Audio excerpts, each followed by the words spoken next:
Hello and good afternoon everyone, and thank you for joining our Mimecast webinar today, where we'll be going through the Office 365 email migration surprises. So I'm joined here by J. Peter Bruzzese, Microsoft Office 365 MVP from Mimecast. So Bytes have been a Mimecast partner for over 5 years now.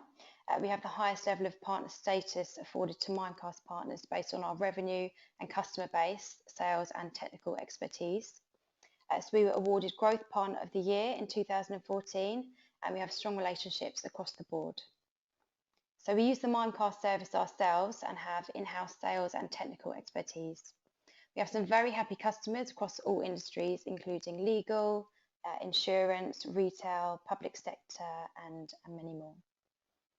Our cloud specialists at Bytes come from a Microsoft background and have worked closely with Mimecast while at Microsoft, and even more closely now as we see the value of having a third-party email security and archiving solution alongside your Exchange Online or Exchange On-Prem environment.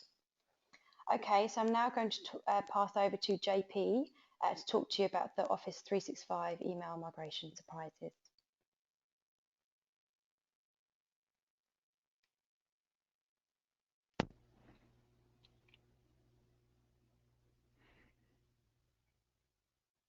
Greetings, everyone. Happy to be with you folks today. Hopefully you can see my screen pretty clearly there. Yes, we can. So today we're going to be talking about Office 365 email migration surprises. And really we're going to focus on rhetoric versus reality. That is what's being said, what's being pushed as marketing spin versus what we're seeing from a realistic perspective in terms of migrating to Office 365 and some of the issues with that, as well as primarily the gotchas afterwards. Some of the gaps that folks are not prepared for, perhaps because they've been buying too much into the rhetoric. So, as was perhaps already mentioned, my name is J. Peter Bruzzese. I am an Office 365 MVP. And for those folks that are not aware of what that is, an MVP it's an award that Microsoft actually gives to those who participate extensively in the community. So prior to being an Office 365 MVP, I was an Exchange MVP for 4 years, and just this past September, they switched my technical expertise over. So there are about 100 of us in the world, 10 of us in the United States, and with Office 365, there's a variety of different subjects that you can be involved in to be an MVP, Yammer, and some other things. My main focus is Exchange Online because of my Exchange background. As you can see from the slide, I have a variety of different certifications. I do a lot of things. I'm co-founder and CIO of a company called Clip Training, which provides Windows and Office task-based video training through portals. I'm a technical author. I've written over a dozen books sold internationally. I'm a technical speaker for Microsoft and others. Journalist for InfoWorld. I write the Enterprise Windows column. I write for Petri for msexchange.org. Instructor for Pluralsight. And as was mentioned, I'm a consultant for Mimecast. So I would tell you folks what I do in my spare time, but I think you can see that based upon all of this, I have no spare time. This is pretty much all that I do. So I know that sounds a little sad, but it's not quite just like that. I definitely take time for other things. So let's talk a little bit about our agenda for today. We've already done the introductions. That's fun. We're going to discuss the rhetoric of moving to the cloud, the reality of moving to the cloud, lessons learned in the last 1.5 to 2 years of people moving to Office 365, some of the challenges that they've had to overcome. We're going to present that as well. We'll talk about the new reality, how to accomplish that, and then for a little bit we'll discuss Mimecast for about a minute, and then we'll jump into questions that you folks might have and see if we can answer those. All right, so let's get started here. The rhetoric of moving to the cloud. You know, the rhetoric or the marketing spin on Office 365 is impressive. And I want you to know that it's okay to question it. Microsoft, they need you to question it. It reminds me of that scene from Superman, the 1970s one with Christopher Reeve, where he catches Lois Lane falling from the helicopter and he says, "Don't worry, miss, I've got you." And Lois Lane says, "You've got me. Who's got you?" It's a fair question, actually. She was a journalist, so she was not one to just believe what she was seeing. She had to question it. It was obvious that she was flying, but she needed to really see, how is this working? So when you think of the word rhetoric, you might define it as spin, exaggeration of the facts, and so forth. It has a negative connotation depending on its use. However, what makes rhetoric so appealing is the fact that it's often based on a modicum of truth. It's our desire to believe that rhetoric. It pulls us in. We want to believe the marketing spin because it's going to benefit us in many ways if it's actually true. So when you think of moving to the cloud, there's an awful lot of rhetoric. There's some truth, there's some exaggeration, there's some spin. It's your job to differentiate the two, and we're going to assist a bit today in separating rhetoric versus reality. For example, when you think of moving to Office 365, you may have heard that you will have no more worries going forward. I like to joke that it might as well be called Office Hakuna Matata, because you'll worry no more. You won't worry about hardware, upgrades, there's no single point of failure, guaranteed availability, disaster recovery is handled, there's built-in anti-spam, anti-malware, it does it all. I like to joke that it'll bring you takeout from your favorite restaurant, it'll do your dry cleaning, right? Anything that it can do, whatever you need, it's going to do that thing. And the reason for that is because folks are trying to sell this. Microsoft is trying to sell it. Their partners are trying to sell it. So they will spin this as being anything and everything you could ever possibly need. Now, some of that hype is actually true. It does a tremendous amount. It will handle the communication and collaboration for your organization in a way like you've never had before.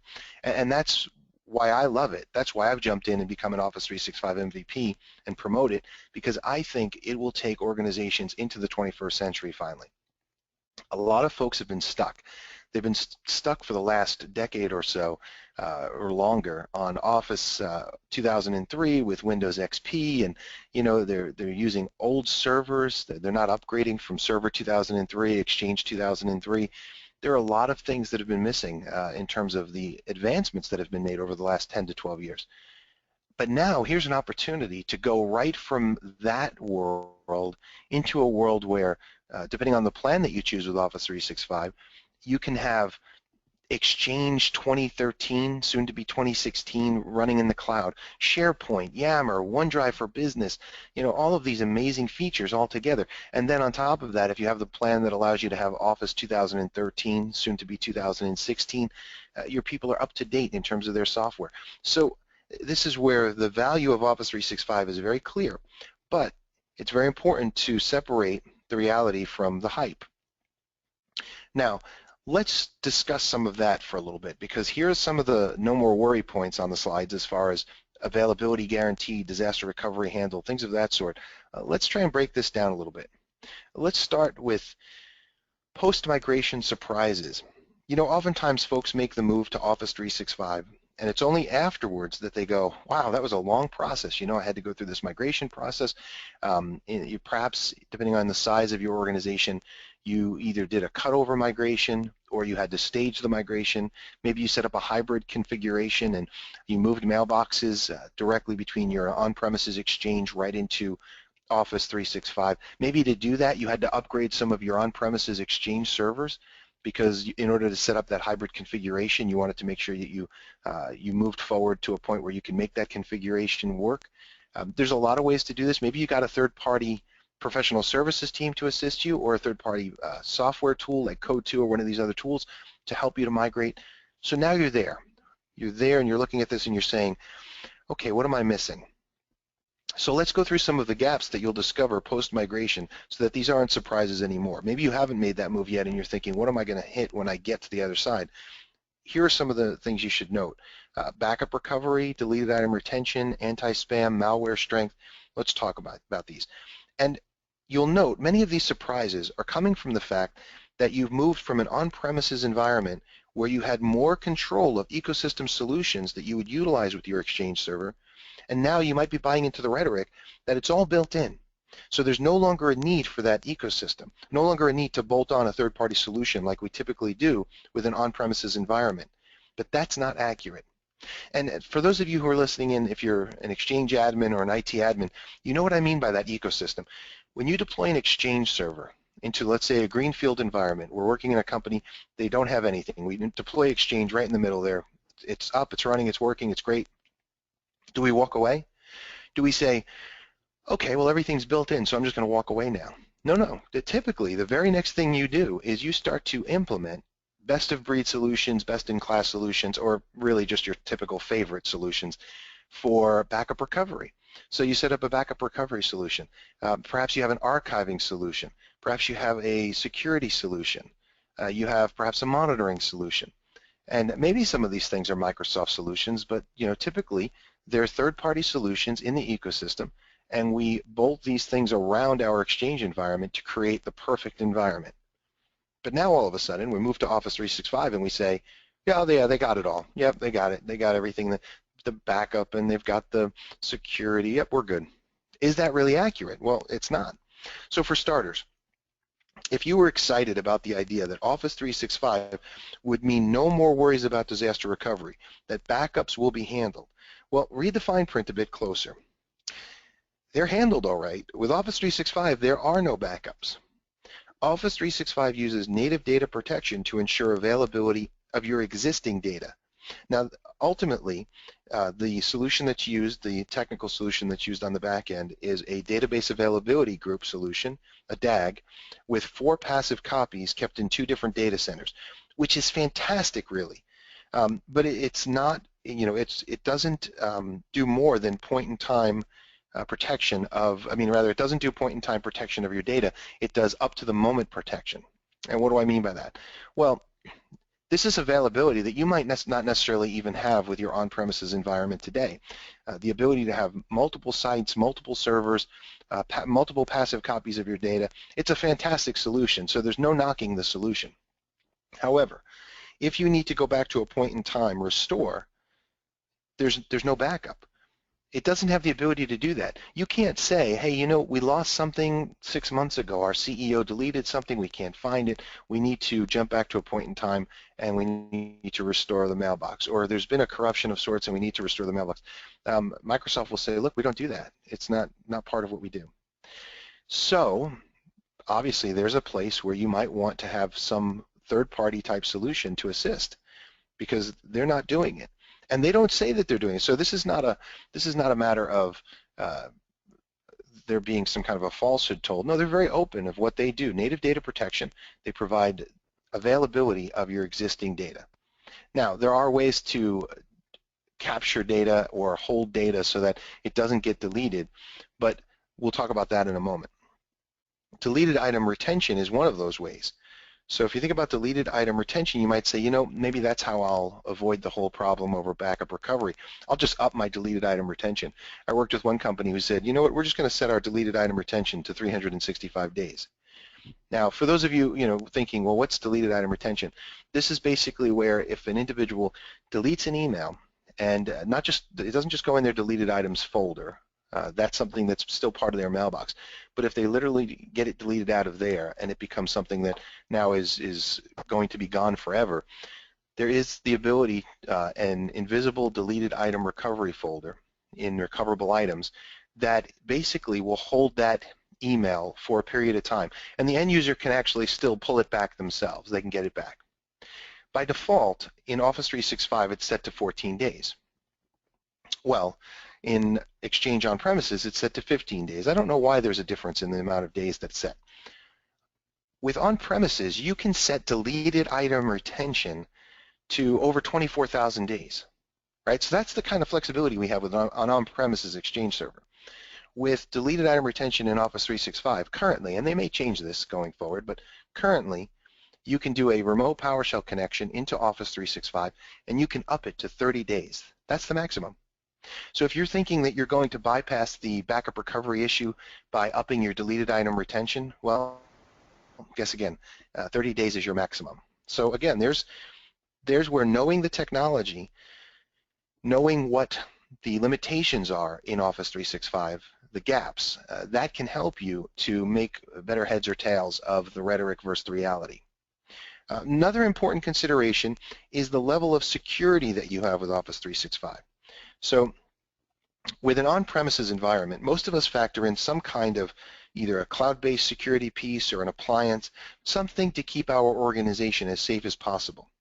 With Office 365, we are given for free Exchange Online Protection. It's free. It utilizes several engines to prevent spam and malware. However, I think it's important, personally, I think it's important to have a layered approach with regard to security. Exchange Online Protection is not, I wouldn't say it's in its infancy stage. Back about a year and a half ago I would have, but it's maturing. They're aggressively developing it. But it is in a young stage compared to other third-party offerings. It's something they've built from the ground up, and I think takes a little bit more time to mature, but I also think that you would do well to bolt on a third-party solution to work in conjunction with it. And that's because when it comes to security, this is way too important to minimize, way too important to just say, well, EOP is free and it's good enough. I think a lot of folks are getting into that mindset, the good enough mindset. I think good enough in terms of security means it's the best solution ever possible for your environment, because that's the only way it's going to be good enough. When you're dealing with the security of your organization and you think about various very prominent breaches like this Sony hack or some of these other prominent breaches that have come through, a lot of them have been the result of spear phishing attacks. Well, part of that, you might say, well, can't we just train our end users to do a better job and not click things they shouldn't click? You know, that's true.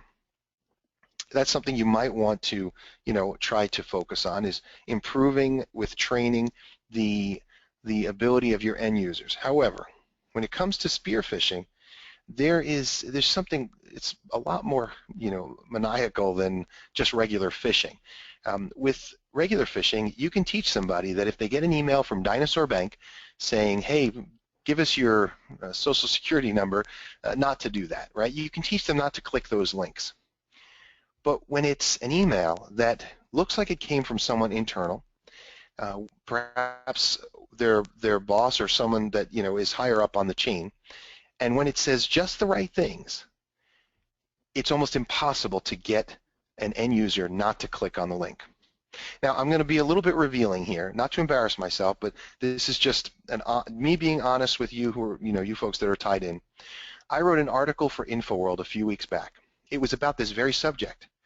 I was out at a conference, speaking at the Secure conference, and I was a co-speaker with someone you may be familiar with. His name is Kevin Mitnick.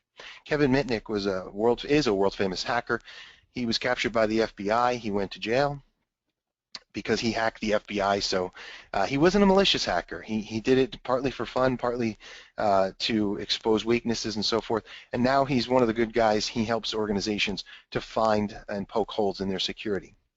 So I found his presentation to be fascinating about all the different ways that you can, get data from people, how you can steal identities and so forth. And I wrote an article on InfoWorld about this very subject, about not clicking links, about protecting yourself, so there it is. The article went live. It went live on a Wednesday. Thursday, a test email came my way, and it was just a test, but it was meant to see would I click the link. And you know what? It was written so well. It came from someone that I respected. It had a very catchy line in there like, oh, you're going to want to see this because it actually affects your financial future. And sure enough, I clicked the link. Can you believe that? So I'm not going to tell anyone that, I'll never say to an end user, how could you be so stupid as to click this link, because I've been there, and maybe some of you have been there too. So it can't just be left up to the end users. You can give them training, and you should give them training, but they need technology that's going to protect them. Exchange Online Protection has just recently added a new feature called Advanced Threat Protection, which includes some anti-spear phishing solutions there. There's URL protection, and there's attachment protection. But these are things that they're still not quite where I'd like to see them in terms of quality of technology. For example, the URL link protection simply allows for a time of click protection if the blacklist that comes up has that link in there. Problem with spear phishing is oftentimes it's a very narrowed audience. So as opposed to a phishing link where it goes out to millions of people and eventually it gets caught up and gets picked up by blacklists, in this case, spear phishing links may not be caught for quite a while. So that's not quite the best solution, I think. I think that you need something a little bit more aggressive in terms of when you go to click a link, it reaches out to the site, it looks to see if scripts are running, it looks to see if there's anything malicious that's running on the site itself, something a little bit more involved. So those are some of the surprises. Backup recovery, deleted item retention, anti-spam and malware strength. These are things that you're going to have to worry about when you move to the cloud. If you worry about it ahead of time, it won't be such a surprise on the back end. A couple of other things that we need to talk about. Ediscovery options. So Ediscovery is another one of those ecosystem solutions that you would typically look at with your on-premises environment. Moving your email to Office 365, it often requires a look at how you'll maintain compliance, which often really just means e-discovery of data. Office 365 offers an in-place archive feature, which when you see that word, when you think in-place archive, there it is, I've got it, I've got an archive. I no longer need an archive appliance or an archive in the cloud because it says right here in the brochure, in-place archive. But folks, this is basically a secondary email repository.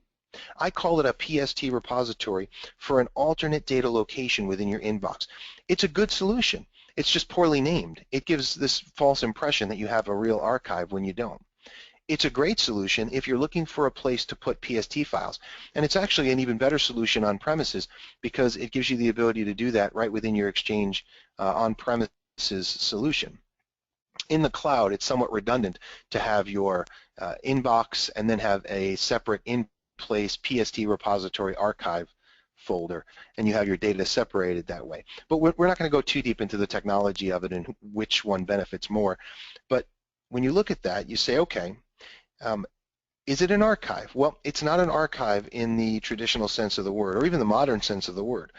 Users have the ability to delete data, for one. If users have the ability to delete data from the get-go, that impedes discoverability, which hinders or prevents regulatory compliance. There's no way around that. So what Microsoft has done is their response to that gap is to encourage folks to use legal or in-place hold over all mailboxes. Now, this does resolve the problem of discoverability in a general sense of the word, but it's not an elegant, robust archive solution like the ones we've come to know. Right? So you can put everything on legal hold, and that's the only way you could save that data and prevent end users from deleting that data that you need to be discovered. But again, not an elegant solution by any means. In addition, there isn't any end-user read-only interactivity to allow them to reach out, see, and touch this supposed archive, but not delete from it. Now, think about it. With modern archive solutions, we're used to giving our end users the ability, either through some kind of web portal or if there's an Outlook plugin, they have the ability to reach out and touch their archive, see data that they may have deleted on their own and restore it, or work with it, read it, but they can't delete it. That's modern archiving. We're not talking about 15 years ago after the Enron scandal where, archiving was pretty much just retaining data so that you can search for it a lot easier because of all the different litigation that was coming against organizations. They needed some kind of an easy e-discovery archive solution, something that went beyond backup recovery when you needed to find data. Right? So those were rudimentary archive solutions. Over the years, over the last 15 years, these things have become very robust. The interactivity for end users is a key thing because it eliminates the stress and frustration on the administrator to have to find that data. Now they can find their own data. That's what the deleted item retention time is all about. It gives them a little snippet of that. But here, with an archive solution like this, you could reach out, interact with the archive data, and be on your way. Well, not with this solution that Microsoft is offering. There's no end user interactivity. There's also no easy way to purge data when using a legal hold approach. It just isn't an enterprise-grade solution currently. And so now you know it. So you won't be surprised when you go post-migration and you say, I used to have an archive solution. It says in-place archive. It says legal hold. What does this really do? Now you can do something about it ahead of time to ensure that it isn't a problem for you going forward. The last thing I want to talk about is continuity. I saved the best for last. This is, to me, an issue, especially with recent events. What is continuity? A lot of folks have no idea. It's a fancy word, but it's synonymous with availability to a degree. But when we think of continuity, we have to go beyond the idea that Office 365 must be up and be able to have emails sent and received by end users.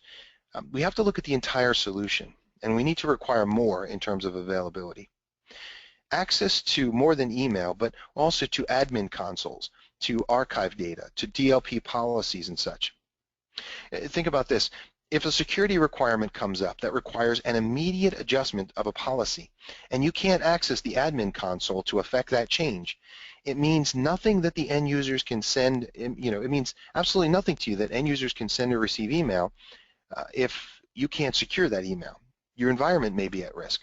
So with Office 365, it's not just enough for your end users to be able to send and receive email. You also have to be able to access all parts of that solution in order to be able to tweak security, add additional users, and things of that sort. With Office 365, pieces of it go down. Sometimes it's the email piece, sometimes it's other pieces. Now that's public data. Microsoft, pushes that data out so that when Office 365 is down, you can look at, there's a Twitter handle you can follow. You can see that pieces of it have gone down. Some might say, I don't know if that's really a big problem for me. All I really care about is that my end users have the ability to send and receive email. So when was the last major outage when it comes to sending and receiving email? Well, that would be last week. Last week, right in the middle of the Worldwide Partner Conference, which was held in Orlando, Florida, there was a major outage for somewhat, I think it was around 6 hours or so. Don't quote me on the time, but it was impossible for folks to be able to send and receive email through Office 365. There was a big outage, and when you look at that, you say, well, okay, that's going to happen from time to time, but that's something you need to know. You need to know that it's going to happen from time to time. If you know that the power is going to go out, you might buy some candles, right? But if you know it's going to go out often, right? If you know that this is going to be an issue where you live, you may not necessarily move. You might say, I really like living here, but you might go get a generator, right? Because if you know the power is going to go out, and you want to be prepared for it, then you need to have some kind of a generator. If you know your email solution is going to go down in whole or in part, you might consider looking at a third-party solution that will provide that continuity. Generator as a service, so to speak. Okay, so we've talked about some of the realities. We talked about the rhetoric first, now the realities. Let's go a little bit further here, and let's talk about lessons learned from real-world migrations to Office 365. It's essential for us to just get a handle on some of the different concerns that folks have had, and talk a little bit about this in terms of you're going to make this move. What are going to be some of your issues when you make this move? So let's jump into the first one here, latency location concerns. So I worked with a 3,000 mailbox organization that had most of their mailboxes in the United States, but they had a branch office in China. They had such a problem with latency that they ended up putting Exchange servers in China in order to fix the problem. And that actually worked, because obviously now having the Exchange servers local, the latency was gone.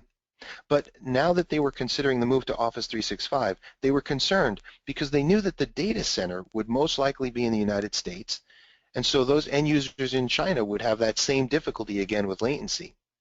So how do you fix a problem like that? Well, with that type of scenario, and there have been a variety of other companies that have similar problems. They're global organizations with branch offices in multiple locations, places where it's going to be an excessive amount of latency to get to the mail. In those cases, we recommend that they go with a hybrid configuration to mitigate, that issue of latency.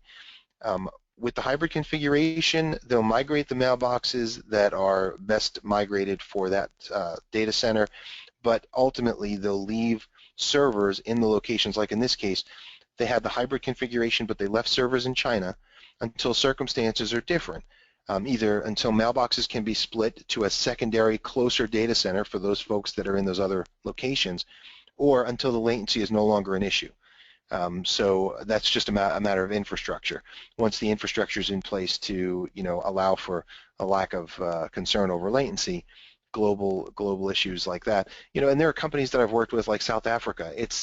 There's no data center in South Africa, and the latency is pretty it's pretty bad. But even in their case, a lot of companies that I've worked with, they've decided to go with Office 365 anyway, because they care less about the latency. They care more about the services that they're getting and the various features of Office 365. So it's not that if there's latency that you should say, oh, well, then this is not for me. Or if the data center is not right up on top of you, it's not to say that you should be, weary of moving. It really just comes down to determining, is the latency worth it if I have all of these features that I'm going to get from Microsoft? And I'll see if there's ways that I can mitigate the latency. Maybe I can pay extra to increase my bandwidth to the internet and so forth. Another solution, legacy archive data, was a problem. So I worked with this one company where they had a large amount of data in an archive appliance that was on premises. They needed to either extract the data and ingest that data up into the cloud, either directly to Office 365 or to a third-party cloud archive, or they needed to simply put the appliance in a closet until the retention period had expired. They chose to extract. A lot of folks that I deal with, they've actually been choosing to just, throw this thing in a closet until the retention time is over. If they need to get that data, it's there, but they don't want to deal with the extraction process. With this company, they did choose to extract the data. Now that required the assistance of a third-party solution to make sure that the data extracted without corruption. Keep in mind, archive solutions, they're designed to suck data in. The APIs are not designed to make extraction of data super easy. So you have to watch for these kinds of issues when it comes to legacy archive solutions. And it's also good to consider where you plan to put that data. Do you plan to give that data all up to Office 365, to Microsoft, or are you going to save that data on the side? Do you want to move it to a third-party solution? Some have actually been extracting that data just for the sole purpose of being able to discover it. They can extract it and be able to discover it, and then they can eliminate the archive appliance without actually moving that data anywhere. But where you put where you put the data is important, and that leads us to our third point here: data prison or data agility. Which would you prefer? I worked with one client who was concerned about putting all of their data in Office 365. They wanted to keep a separate copy, an archive, with a separate third-party solution in order to ensure greater data agility. Now, some folks don't think that way. They just shove their existing data into Office 365. They let it grow out into the bottomless mailbox, never thinking about what they would do if they wanted to switch to a different service, or if they simply wanted to analyze their own data without being throttled, from their multi-tenant environment. If you think about it, it is a multi-tenant environment, so Microsoft has to throttle any activity that will affect other organizations that might be on that same server. So that's just the reality of things. They have to throttle it. But if that's a concern, and if you're very heavy into doing analytics over your data, being able to determine the size of it and performance and so forth, there's only so much you're going to be able to do with Office 365 directly. So having that data in an alternative location can be very helpful if that's the case. Couple of more. We're just going to go through a couple more, and then we're going to conclude this discussion and open it up for questions. Hopefully you have a lot of questions at this point. So as far as additional real-world issues that folks are dealing with, mail flow is an interesting consideration. With one organization, we ran the hybrid configuration wizard, and initially we had mail flowing into the organization and then up to Office 365. But as the number of mailboxes shifted from on-premises as the majority to Exchange Online as the majority, we had to shift the mail flow from the top down. Now you think about that, let's say you have 1,000 mailboxes and you move 100 up to Office 365. You're still going to have that mail flowing into your organization and then up. Once you reach a tipping point, you might want to switch it so that it goes through Exchange Online protection and then into Office 365 and then down into your environment. So you can do that with a hybrid configuration. However, with a third-party solution, especially one that can determine where the data is going, you can actually have a faster and better mail flow because you can actually have that mail go directly to the solution where the mail should go, whether it's on premises or Office 365. So it does make for a better flow of things. As far as these types of situations, when you're thinking about mail flow and you're thinking about, let's say, some of the gaps that we were talking about, security, archive, continuity, you might start thinking, well, I'm going to need to add multiple solutions bolted onto Office 365 in order to get all that I need or want out of the solution. Here's the problem. That won't work. You can't daisy chain multiple solutions together in the cloud. You can, but it's not the smart move. really the latency there would just be astronomical. So what you're looking for is an all-in-one solution. Something that can bolt onto Office 365 that's a single all-in-one solution so that mail flow is not ridiculous, so that you don't have mail flowing from one company's data center to another, so you have your archive solution in one part of the globe and your security on the other part of the globe. You just don't want mail doing that. Microsoft doesn't want you doing it either. They've written extensively about this. But a single all-in-one solution could be very helpful to you because it could handle all of those gaps that we're talking about, and really enhance your Office 365 solution, but you need an all-in-one in order for this to work properly. Now, there's some other things that we might mention here. If you're looking for an all-in-one solution, you might look for additional special features like the ability to send large files, secure messaging, and so forth.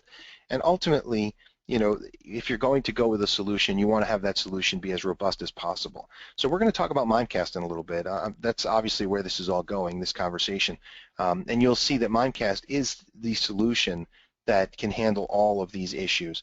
It's an all-in-one solution, and it does include special features like large file send, secure messaging. So we'll get to that in a moment. Let's just talk for a second about the new reality. Right? Eyes wide open. Forget about reality, forget about rhetoric. This is the new reality. This is where, we are at currently. After talking for all this time, ultimately there would appear to be a division between the rhetoric and the reality of Office 365.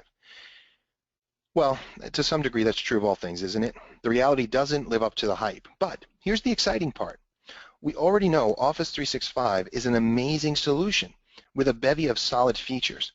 And now that we've addressed the various gotchas or gaps, it's time to find a new reality, one where the fears, the uncertainties, the doubts, the FUD, so to speak, where these things are mitigated, because now you know the risks involved. So it's just like jumping out of a plane. It's okay to be a little bit nervous, but just make sure that you have your primary and your backup chute. Office 365 can handle your primary concerns, but what does that all-in-one backup chute look like? Well, this is where I'd like to just take a minute to introduce Mimecast. So Mimecast is that backup chute. It's that generator as a service. It's that all-in-one solution that I've been talking about. It's unified risk management. And let me tell you what that means. Mimecast takes everything that we just talked about, the need for layered broad-spectrum email security, including targeted attack protection to prevent spear phishing, which, as we discussed, it's become a huge issue, especially in this last year. The need for that data integrity through your data archive and that legacy data archive to ensure data agility as opposed to a data prison. The improved regulatory compliance and data backup, as well as impressive discovery performance results. All of this is included within the Mimecast solution. The continuity by ensuring through a 100% SLA that end users can send and receive email. They can access their archive data on their desktops, on their mobile devices, all of this without interruption. So even if Office 365 goes down, the Mimecast solution allows your end users to continue to send and receive email from their Outlook if you use their plugin, from their mobile device with the apps, the Mimecast apps, from a web portal, right? The variety of different ways that they can continue to send and receive email as if nothing has changed. And then when Office 365 comes back up, like last week, if it comes back up in 3 hours, 6 hours, whatever it is, 3 days later, the Mimecast solution will sync up with Office 365 and will make sure that the data is in sync between the two. End users have no idea that they were down because they're using Mimecast. So that is invaluable. Now, we talked about not only end users being able to access the various tools that they need, but also having the ability as an administrator, there are things that you may need to do. So as an administrator, if you need to effect change over your security features and you can't access Exchange Online Protection or some other feature that's in the admin side to Office 365, which does go down, that's where having Mimecast as well is a benefit. Administrators can make changes to security policies without worrying about the downtime of services. So Mimecast does it all. All the things we've just been talking about, it does it all, and it does it well. Mimecast is a gold partner. It's a major third-party ecosystem add-on, all-in-one solution for Office 365. It's just what you need to mitigate the risks of moving to the cloud, turning what was once rhetoric into assured reality through their unified risk management platform. So here's where, if you were hoping for all of the no-worry solutions of Office 365, Office 365 does a lot. It's a fantastic solution. But with Mimecast bolted on, it creates that reality that oftentimes we're hearing in Rhetoric. It gives you that extra security, that layered security, that archive solution, and the continuity so that you don't worry about this thing going down. Ultimately, that is the discussion for today, the reality versus the rhetoric of Office 365. Hopefully you found a lot of this information to be helpful, but let's narrow down a little bit more what you might need through a Q&A session at this point. Let's see what questions have come in, and so I'll turn things back over at this point. Okay, brilliant. Thanks, JP. So yeah, as mentioned, we're going to now have a Q&A session. So if you do have any questions at all, there's a questions box which is just at the right-hand side of your screen. So just pop them in there and I'll read those out for JP shortly.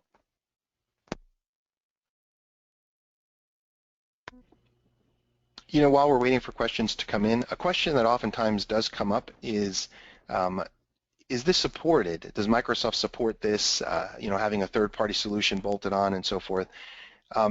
It is. It's supported. It's Microsoft and Mimecast are partners. Mimecast is a gold partner with Microsoft.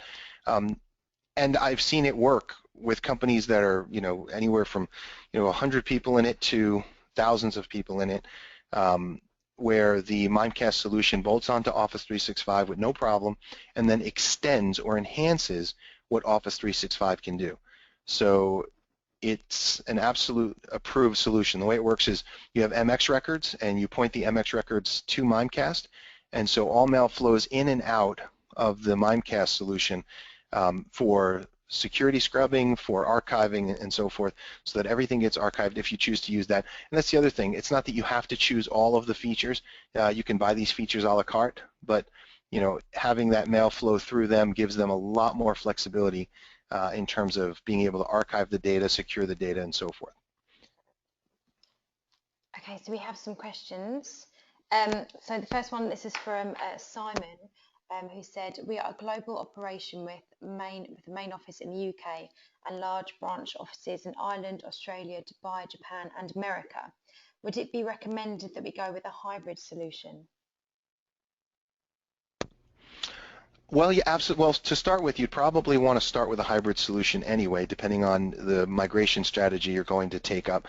Typically, when you have multiple branch offices and so forth, especially if you have Exchange servers currently in those other locations, you would go with a hybrid solution. You would move the mailboxes that you would be able to move immediately. And then you'd have to look and see if there are any organizations that, or any parts of your organization that should stay in a hybrid configuration. If not, then you would continue to move all of your mailboxes over, and ultimately then you can start to, once you have the mailboxes moved over, you can start to drop off your Exchange servers until eventually you're completely Office 365 in the cloud. Okay, thanks, JP. So there's a question here from Michael, who said, we're looking to put our student population onto 365 and want to know how best to go about this. Student population. I would need a little more information in terms of what you're looking for. If you're talking about if you have a school system, Microsoft actually does quite a bit in terms of getting schools set up into Office 365. They actually have a solution just for that to assist in terms of pricing and so forth. I have seen school systems that have, in the past, they went from BPOS, which was the predecessor to Office 365, they went over to Google Apps. They stayed there for a couple of years, and now that Office 365 is very stable, they've moved themselves back. It really it's the same migration. If you're dealing with an Exchange environment, it's the same type of migration as the way a business would do it, where you have to set up the hybrid configuration, and I'm assuming there are a lot of students, so that would require a hybrid configuration, and then you would move mailboxes, you know, until you pretty much have everybody moved over. If you're looking for more detail than that, we can definitely take this offline. So by all means, we can discuss these things further after the webinar. Yep, so Michael's just said that they are a college with 13 to 15,000 students. Right, okay, so this is not going to be a simple cutover migration. There are different types of migration strategies. and cutover is for, they say it's for 2,000 mailboxes and under. That's a nice cap to put on it. And unfortunately, that's not exactly accurate because you can't just cut over to a new solution. What if those mailboxes are super large? If you're not using quotas. And what if you don't have a large bandwidth to the data center that you're moving those mailboxes to? Because remember, if you're doing a hybrid configuration and you're moving mailboxes, this is a straight, HTTPS connection. It's Exchange Web Services. So there's, it's just a direct move. So that's a lot of data to move. If you're talking about 15,000 mailboxes, this is going to have to be done in stages. It depends on what flavor of Exchange you're currently using. So you probably want to make sure you're using, have an Exchange 2013 box in the mix, which means if you have Exchange 2003, you're going to need to get off of that. You're going to need to at least migrate up. Or in some cases, instead of worrying about all that, you go with a third-party tool, whether it's Code2 or BitTitan or Binary Tree or whoever you prefer. What's another one? Skykick or so there's a variety of different tools that may actually make your life easier in this regard, because I think the migration process is a bit of a bear. Okay, thanks, JP. So a question here from Phil, who said, from a legal perspective, can Office 365 mailboxes be restricted to geographical data centers, i.e. Europe only? So yeah, I understand the question. Especially when it comes to certain countries, the European Union, countries are they're popular. They're famous for holding on to their data. Germany especially. So where are the data centers located? We don't currently have one in Germany. I believe they're setting up one in the Netherlands. I don't know if that one went live yet or not. But yes, that's part of the deal, is that you can determine a single zone for your data. If you're located in Europe, you can have your data stay in Europe. And the same is true with Mimecast, where you don't have to, Mimecast has data centers all over the world, so you can make sure your Mimecast solution is closer, the data center is closer to where you want it to be. Okay, thanks, JP. So we have a question here from Danny. Danny said, is Office 365, specifically the Exchange part, right for all organizations? If it's not, what types of organizations is it, and is it not suitable for? That is a fantastic question. That's a very good question, because I think that that's part of the rhetoric and reality, isn't it? The rhetoric is that, yes, it's right for every organization, but what's the reality? I'll be honest with you. A year ago, I would have answered this question differently. I would have said that, large organizations may not want to go to Office 365 and so forth. But in this past year, I've seen companies as large as, for example, one company, 40,000 mailboxes. I can't give you their name, but they are currently moving to Office 365. Another company, 35,000 mailboxes right in the middle of the United States, moved. Last year, they moved to Office 365, and they had some issues. They put Mimecast onto the front end, resolved a lot of their concerns and issues, but they made the migration. Some might say, well, what about if I'm an organization that involves a heavy amount of security, like a financial type organization? I've actually seen banks that are, entire banks, world banks, that are looking at moving to Office 365, and some are in the process of migrating. So that's not to say that all organizations can move, nor should they move completely. What I'm also seeing is a lot of organizations are in a hybrid mode. So they move the mailboxes, or they put the mailboxes that perhaps they don't have as much of a concern of having control over, and they move those mailboxes up. Others do it the other way around. They're actually retaining the mailboxes that they care less about on premises and moving their important mailboxes up to Office 365. It really just depends. I know it sounds like I'm not answering your question, but it does depend. As far as what organizations maybe shouldn't move to Office 365, I would say those who have already recently made the investment to ensure that they have the control over their mailboxes, they have up-to-date hardware and so forth. They may not necessarily want to move right away, because if they have a solid solution, if they've just spent money to create an on-premises environment that they're comfortable with, moving it to Office 365 is a bit of a disruption for them. So I would delay on that. So if you need another type of reason not to move is if you need total control, you're not going to get that with Office 365. They have no choice. It's a multi-tenant situation. It's for the masses, so they can't give you total control. If you need major customizations, well, you can't have those customizations with Office 365. If you're relying on third-party solutions that don't port over to Office 365 and your business relies on those solutions, like I worked with one legal firm, global law firm that is using a solution that is not compatible with Office 365 at the moment. And it's being developed to work with Office 365, but they have to wait. They have to wait until that solution is compatible because it's the heart of their business and how they do business. So, you know, if you have those issues where you need control, you need customization, you know, things of that sort, then you're going to have to wait before you can make the move. Otherwise, I've seen every type of organization you can imagine, from, you know, hospitals to government offices moving to Office 365. So it's they're definitely making it a solution for all. You know, it just may take some time for some of the organizations to get there. Okay, and a question, this is from Nick. Nick has asked, are there any data size limits on mailboxes for migration of email from an on-premise Lotus Notes email system to Office 365? That's a good question as far as limitations. So the mailboxes have limitations themselves, right? I believe they're 50 gigabytes. You know, as far as moving data over, they recently upped that. They're allowing you to migrate email that I believe it's up to 150 megabyte. You know, if you have, because that was a problem with earlier migrations. They didn't allow you to migrate emails that had attachments over, I think, 25 or 30 or 50 megabytes. They've expanded that. So to see all the limitations, a good place to start, if you go and search for TechNet Exchange Online Limits, right, that's what you want to look for. TechNet, type in TechNet Exchange Online Limits. There's a site dedicated to that. It will tell you all of the current, because they change these things from time to time, it will tell you the current limitations for your mailbox once it's in Office 365, as well as the migration side as well. Okay, and a question here from Mark, who said, we have an on-prem enterprise vault for email archive and journaling. Can Mimecast ingest the vaults and old journal information?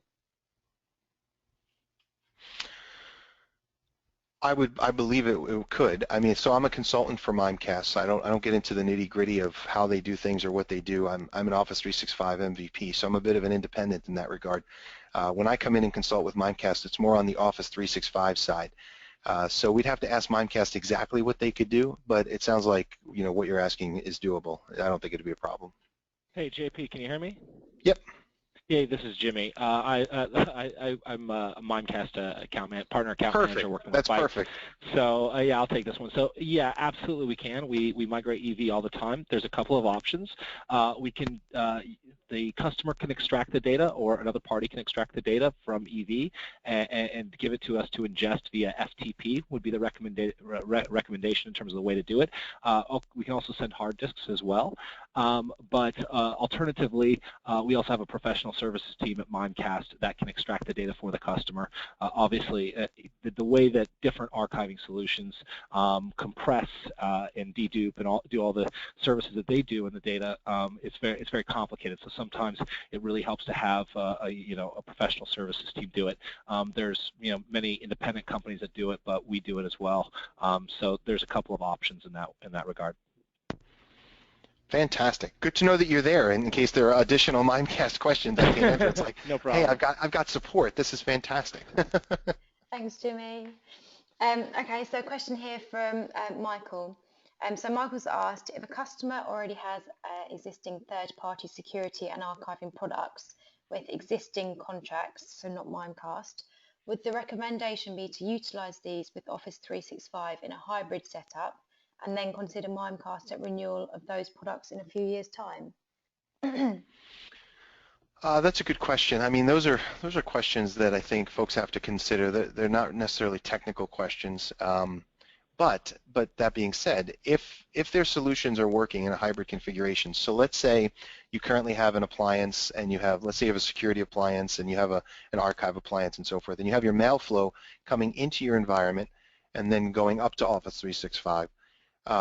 It is possible to continue to run in that scenario for as long as you need to, if you're looking to run out your current contracts. I mean, that's doable from a technical perspective.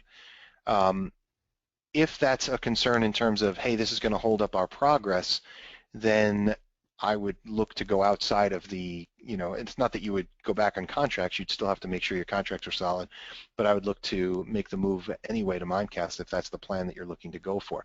And I'll tell you why. Again, keeping it technical, because I can't tell folks what they should do in terms of their money, and how they should handle contracts and things. But what I typically recommend a company does is actually move the services first.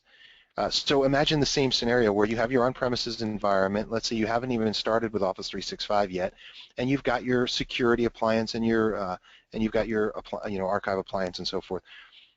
I oftentimes recommend folks move to Mimecast first because they can put those services in the cloud.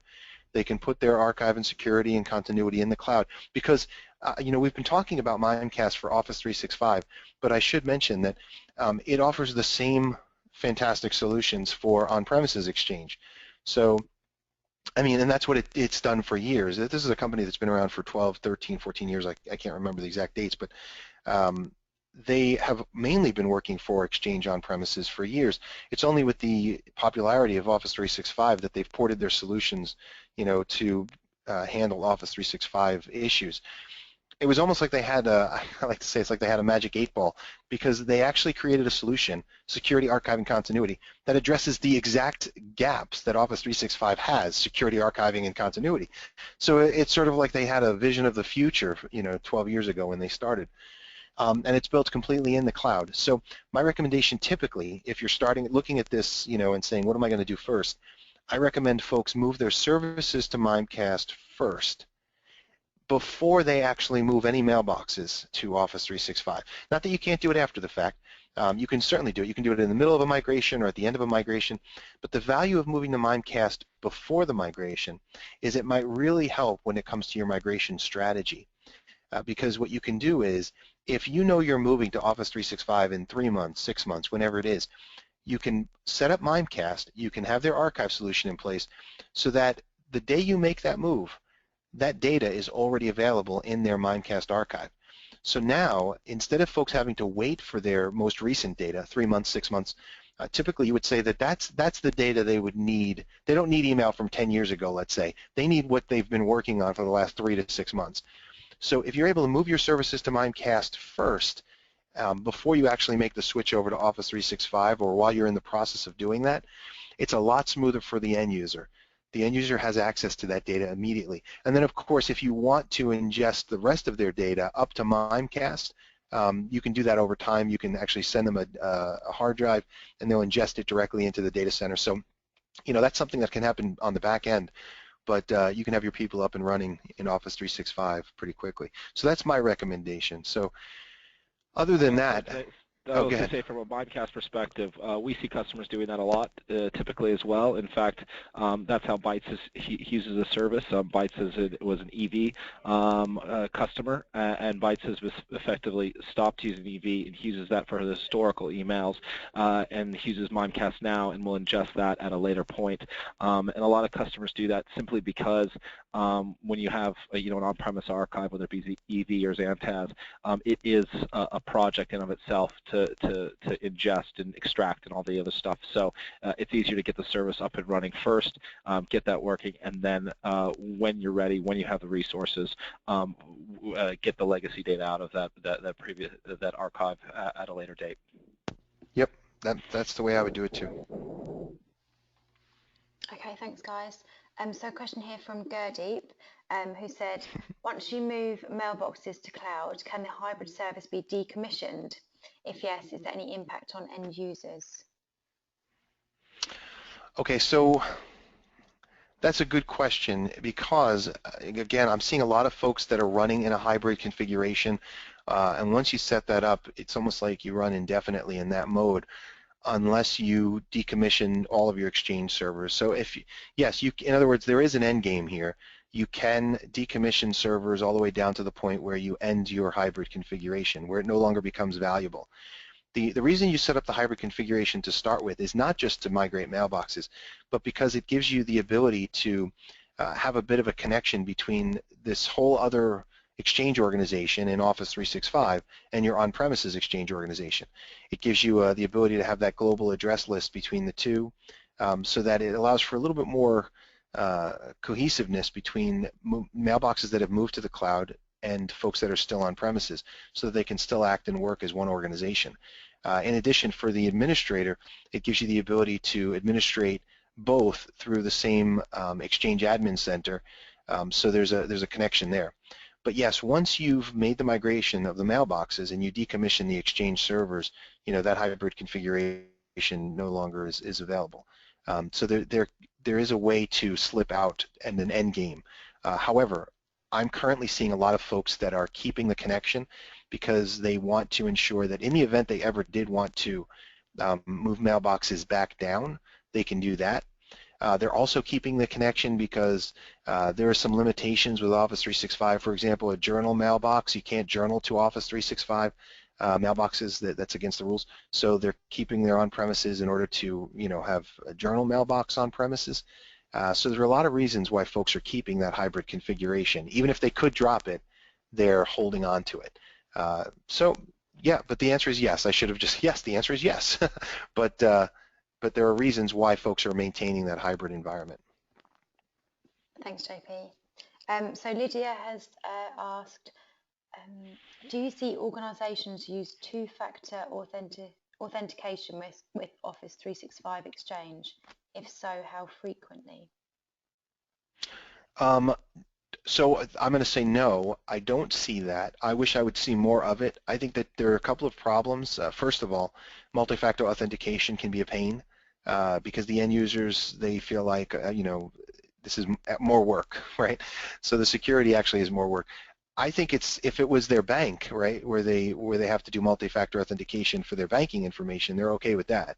But oftentimes it's a bit more frustrating to do it when you have to do multiple passwords and multiple authentication mechanisms for your business, for your work. Nevertheless, I think it's essential. I think that we should have multi-factor for everything. One of the reasons why I think it's not being utilized as much is because I don't think the public at large, the IT admins and so forth, are aware that it's even available. And I don't know that that's anyone's fault per se. Every day, Office 365 releases something new.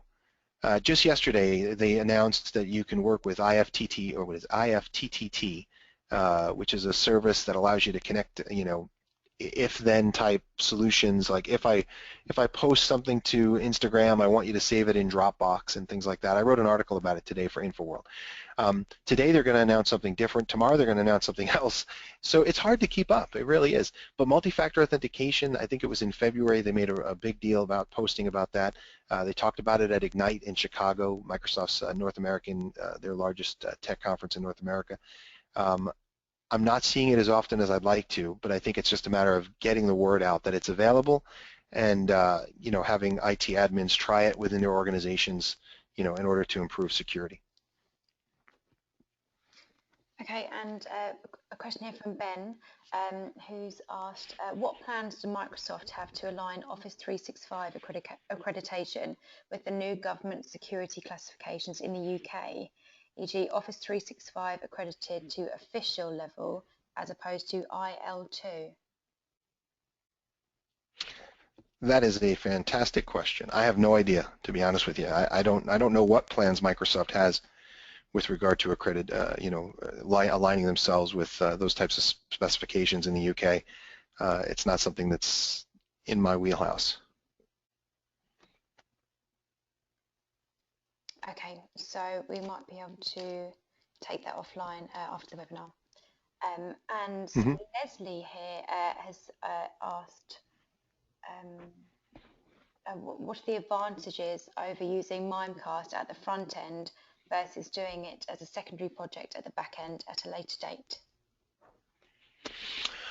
Well, okay, so one advantage is the migration itself. What I've seen is that companies that are already using Mimecast for their on-premises exchange, they are having a much easier time of migrating to Office 365, even if they've only had it, bolted on for a few months, because of that archive data. Because that's one of the biggest challenges with the migration to Office 365. And keep this in mind, if you're going to make this migration move, you need to look at how much data are you moving. You have to come up with a strategy. So you might look at your mailboxes and say, do I really need to migrate, when I make this move, do I need to migrate all of the data in these mailboxes? You want to make these mailboxes as small as possible. So the only way to do that is to know that that data is saved somewhere else. So, a key concern then is archive. Where is that data archived? So by having Mimecast bolted onto the front end, it's been helping organizations worry less about the data itself and just get their people moved over, get them into the service, the Office 365 service. So I would recommend it on the front end. However, it doesn't, if you've already made the move or if you're already in the middle of the move and you want to wait until after it's all done, that's fine. That's what a lot of folks do too. They're already in the process. They haven't, maybe they've never heard of some of these gaps before, and now they're looking at Mimecast and saying, I need this. But I'm in the middle of this migration. It doesn't matter if you wait until the migration is done and you bolt it on then. You're going to gain the benefits of the extra security, archiving, and continuity at that time. If I'm able to get into the conversation with folks sooner, before they've even made a decision, before they've even chosen an Office 365 plan, I try to tell them, hey, before you've even made one decision, if you bolt Mimecast on now, it's going to be better for you, and I explain why. And then I even explain to them that you could save a little money because a lot of folks are buying these E3 plans because they're looking at the online archiving piece and some of these extra little features that are being offered, which is fine because the E3 plan does offer, I think, the Office subscription, and I don't think the E1 plan does. But if you're not interested in the Office subscription, then the E1 plan, will combined with Mimecast, will actually give you a better set and will save you some money in terms of the licensing on the Office 365 side. So that's all part of those early conversations, but it's just, you can't talk to everyone. I wish I could. If I could get to them sooner, I would tell them, go with E1, go with Mimecast, unless you also have a need for that subscription to Office 2013. Okay, thanks, JP. So Michael has asked, when authenticating users on 365, can it tie in with Active Directory? That's a good question. Okay, so Office 365 has its own directory, the Azure Active Directory. What happens here is, you have your on-premises Active Directory, and if you want to be able to sync these two. So when you do a hybrid configuration, one of the things you actually need to do is do a directory synchronization.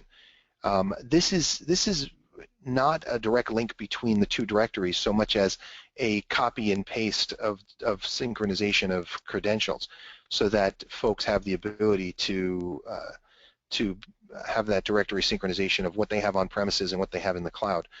You can also establish a single sign-on when you're doing that. It's not that you have to do this when you're doing a hybrid configuration, but you can go further and set up a single sign-on.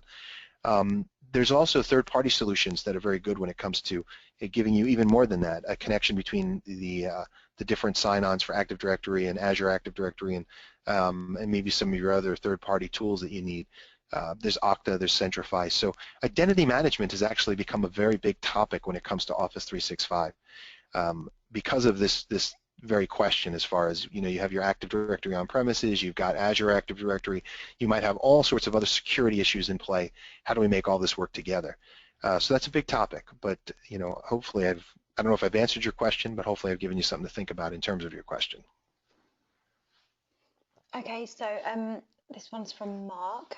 He said, we are a medium-sized business with 250 users spread all around the world.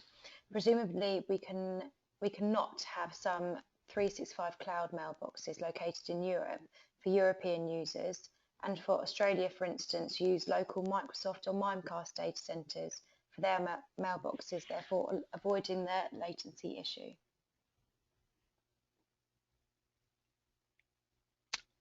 I missed the question part to that. Can you? I think he's just Please, checking, yeah. I think he's just checking that this is right. So he's just said, presumably, can they not have some 365 cloud mailboxes located in Europe for European users? Oh, And for Australia, for instance, use right. local Microsoft or Mimecast data centers for their mailboxes? Right. No, that is accurate. Currently, Microsoft only allows you to choose a region and put your mailboxes in that region. So typically, you choose the region. Like, let's say if you have a company that has, several thousand mailboxes in the States, you put their mailboxes in the data centers in North America. If you have a few thousand, if you have a couple hundred in Australia, they would also be in North America at this point. So I'm hoping that at some point in the future, Microsoft does offer the ability to separate where, multiple zones, where you can have mailboxes in different zones, different data centers and so forth. If you have a company in the UK, you put your mailboxes there, and then if it has, it would be nice. That's what you would do in a real-world environment. You would set up your own Exchange servers wherever you need them to be, and put them local. But with Office 365, currently, this is one of those, like when someone says, why shouldn't I move to Office 365? This is part of the control that you don't have. You get to choose your zone, and that's it. Now, maybe in the future, they'll allow you to choose a secondary or a third zone for data, which would be great. But if that's going to be an issue as far as having data in one place or another, then you need to stay in a hybrid configuration in order to, if you have servers in Australia, let's say, you're going to need to stay in a hybrid and let those servers continue to work until you can, come to some conclusion on where your data should be. Okay, and a question. There was a part to that question that included Mimecast. What was the? I'm sorry. What was the Mimecast part to that question? 1 second. Sorry. Oh, just trying to find it. He said, and in Australia, for instance, could they use local Microsoft or Mimecast data centers for their mailboxes? So that's an interesting question. So,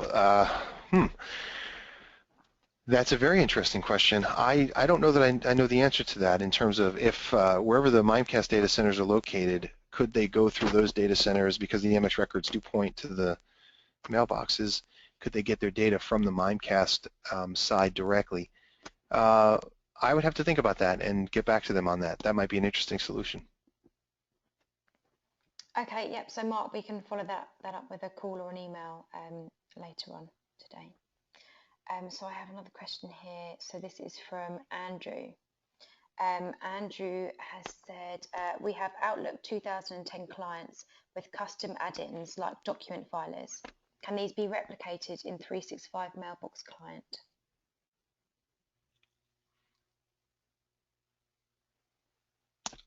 That's a good question. I don't know. Okay, another one. But Sorry, I'm thinking I don't know. That's completely fine. We can follow that up as well, Andrew, with an email or a phone call after the webinar. Let's have a look here. I think a few questions here you've already answered. I think that might be it, questions-wise. Yeah, that's it for today. So thanks, JP, sir, for answering all those questions. And as mentioned previously, if you could please fill out the feedback form at the end of the webinar if you'd like any more information or a call back from Bytes. We can get someone to give you a call back in the next few days. So thanks everyone, and thanks JP and Jimmy also for joining the webinar today, and hope you all enjoy the rest of your day. Thank you. Very good. Thank you, everyone.